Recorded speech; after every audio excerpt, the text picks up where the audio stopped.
Legacy Telugu stories, పిల్లల నీతి కథలు, రహస్య మార్గం. ఒక రాజుకు 2 కొడుకులు. పెద్దవాడు ధైర్యవంతుడు, రెండోవాడు పిరికివాడు, మొండివాడును. ఒకనాడు రెండవవాడు తన తండ్రిని గొప్ప గొప్ప రాజభవనాల్లో రహస్య మార్గాలుంటాయట, మన భవనంలో కూడా ఉన్నాయా అని అడిగాడు. చాలా ఉన్నాయి అన్నాడు తండ్రి. వాటిని చూస్తానన్నాడు కొడుకు. అవి నాకు, మంత్రి గారికి తప్ప ఇంకెవ్వరికీ తెలియకూడదు. అయినా వాటితో నీకిప్పుడే అవసరమేంటి అని అడిగాడు తండ్రి.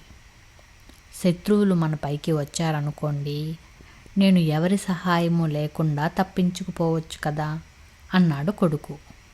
రాజు వెంటనే లేచి వెళ్ళి కొడుకుకు ఒక తలుపు తెరిచి దాని వెనక ఉన్న మెట్లను చూపించాడు.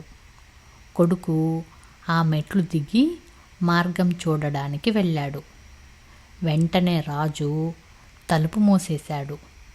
కొంతసేపటికి రాజు కొడుకు వచ్చి తలుపు తట్టాడు. నీలాంటి పిరికివాడు కోటలో ఉండకూడదు. ఆ మార్గంలోనే పోతే పొరుగు రాజ్యం చేరుతావు. అక్కడే ఉండు. నీ ముఖం నాకు తిరిగి చూపించకు అన్నాడు రాజు.